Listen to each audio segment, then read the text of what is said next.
So, just a quick demo of essentially some of the new advanced, I'm going to call it advanced, masking and overlays inside of OBS that I've been using. First and foremost, actually, I'm going to apologize. My audio probably sounds like terrible quality for you guys.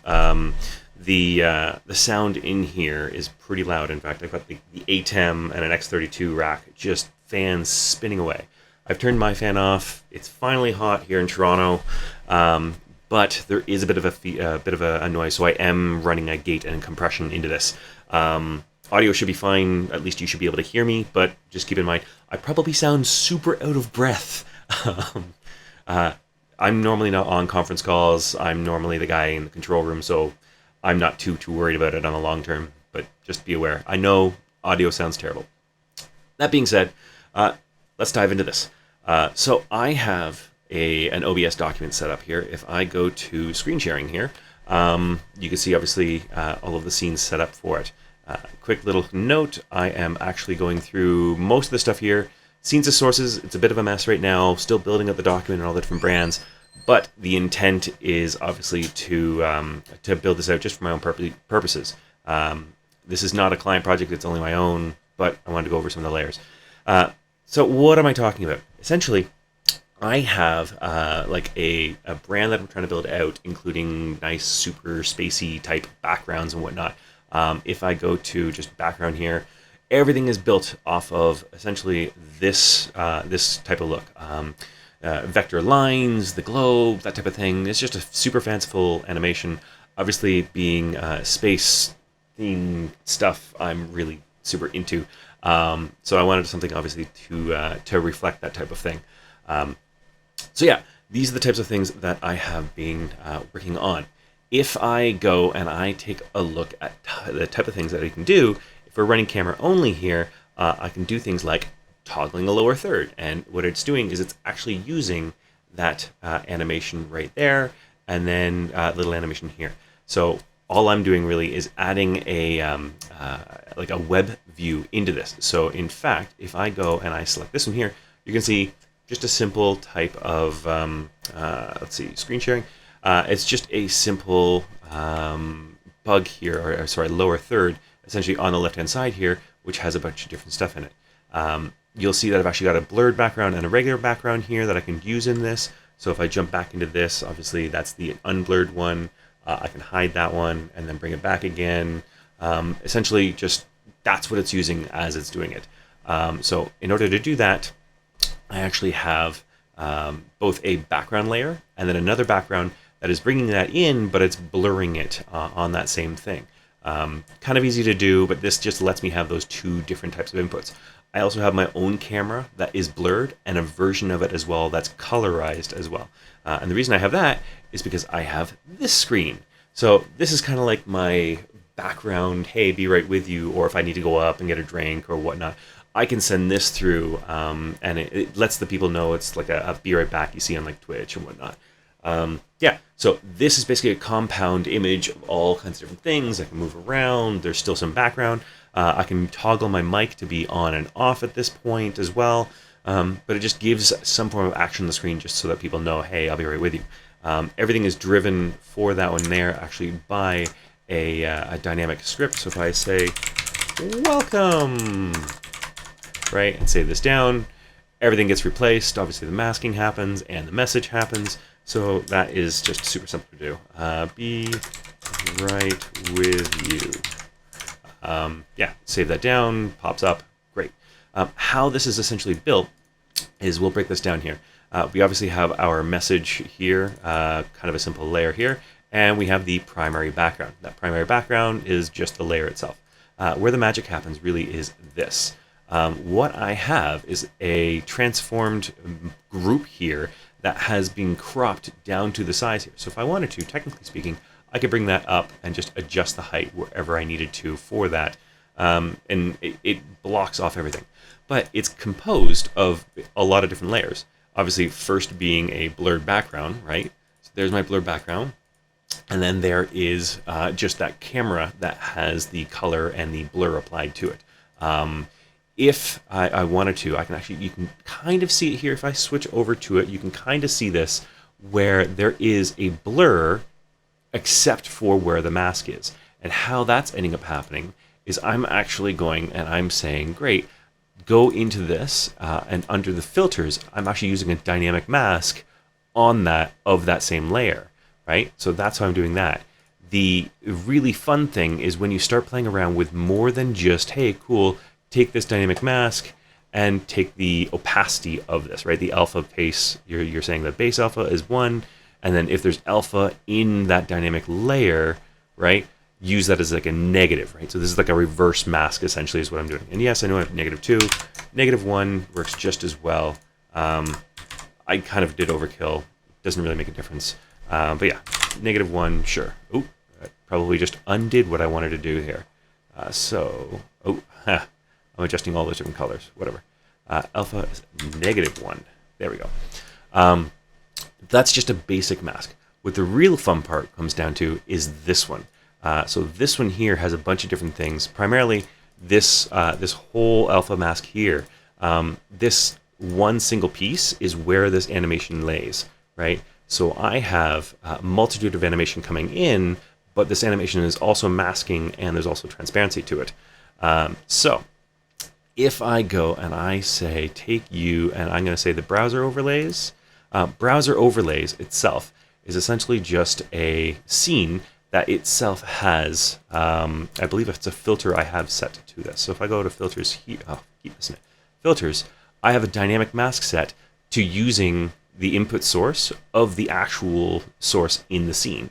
And what I'm doing is I'm setting the red and the blue to say, always use 100% alpha on anything that has red and blue. But if you are at the green or 100% green, then I want you to hide it or do negative. So unless it's 100% green, like the standard fluorescent green, it will always show up. And that's giving me that transparency. Now, you'll see if I flip over to here and go full screen, this is essentially the animation that I have, right? So if I have an animation coming in, obviously the background area here, as well as at the bottom, that's not transparent, right? Only, this is transparent. Only there's content on top of here, and I'm positioning and placing that. Quick little JavaScript as well as HTML here. Now, I've got a couple of different ones. I've been playing around with different options, and I've got a couple of different elements on the page, but it's just a local server, a local Node.js server that I'm running on here that I'm able to control and send commands into it via like Stream Deck and an API. So with that green coming in, what I'm now able to do is, as well as doing the full transparency mask on this, right? So this is only having the green masked out for the background overlays, right? So there's my overlays. If I go to web-based overlays, right? So now I have web-based lower third with masking. I have the browser overlays as a source, right? But what I'm also doing is I'm using a mask on the actual scene itself of the personal overlays, but using the alpha, right? So again, except the difference is I'm saying the base transparency. So if I go and set the whole thing to just be opaque, this is the whole scene, right? All I'm doing is I'm saying, great, grab that browser overlays, which is only that left-hand side, right? Take that, put it over top of the background.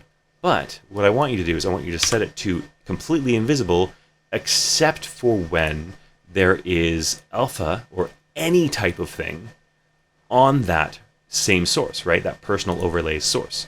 Meaning that, yes, it's using the green as well, because that original source, that background, the personal overlay source, is not chroma keyed. Only the scene of that is. So that gives me that opportunity to have it so that even if it's not being shown in the one, I can show it in the other. In the case of doing a picture-in-picture, right? So if I go to picture-in-picture here, you're going to see here's the Ask MP, right? I can have that so that picture-in-picture right now is using that same overlay, but instead of using that, I could technically have used the browser overlays as well. At the moment, if I hide the background layer here, right, or change it to the blurred, you're going to see that there's a little bit of a thing. In fact, you know, let me just do a, yeah, it's basically how it shows up. Fade that in. You'll see I can have it so that there's like a blur in there. That's why I'm keeping it. Clearly, I can do something without the blur here, or what I can do is actually reverse that. So if I'm in here, I can set it so that, you know what, instead of it being clear, I can have it so that it's blurred, right? And you'll also notice that there's a slightly different color or tint to it here. So if I toggle and untoggle that, obviously it's making a slight difference there as well. If I hide the background here and I go back into the picture-in-picture and I only show the clear one, right? Fade that in. Now we're having a blurred area where that is as well. Now, obviously, I'm not really interested in that type of thing. What I want is just it to be hidden itself. So I do want to keep the clear on for at least the stuff that I'm doing. Yeah, essentially, I'm using blurs, filters, and masking in order to create dynamic content that can run over top of itself. And obviously, because it's all using the same content inside, my CPU level is extremely low. Like I'm maxing out at 5% right now, and I'm outputting this to a deck link to do all the recording. All of this is running in 1080 p30 technically on the system itself. I got a multitude of things that are running here. Yeah, extremely efficient and extremely dynamic, because to go in and change anything, obviously this would be really nice to have dynamic, but I can go and say, oh, I don't want to have my social media on top of this one, so let me just change this, and then we can refresh that page and show it. Great, now I can have that. There's no rendering out. There's no creating new files.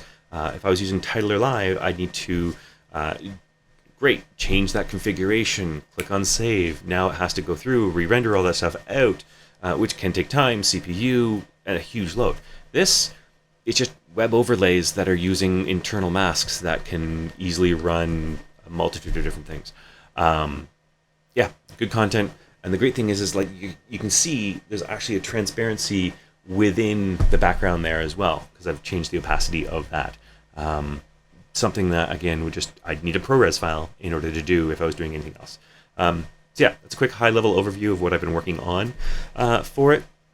By all means, share or give me some feedback. Let me know what your thoughts are. Still not technically done with it, and I want to create a couple of bugs, probably a bug up here or something like that, just as an example. But the intent of this is to show clients and to say to clients, hey, look, these are the types of things that you can do in a live stream. We're taking the power of a lot of what the gamers ended up doing and bringing it to a professional era or professional stream setup. Because I'm used to using Wirecast before all the bugs and Nightmare. That is now post version 9. Anybody using Wirecast knows what I mean. Yeah, so let me know. Either post comments down below in the comment section, or where you found this, because I am likely going to be posting this in a couple locations. Primarily in Alex Lindsay's Discord there. So, cheers.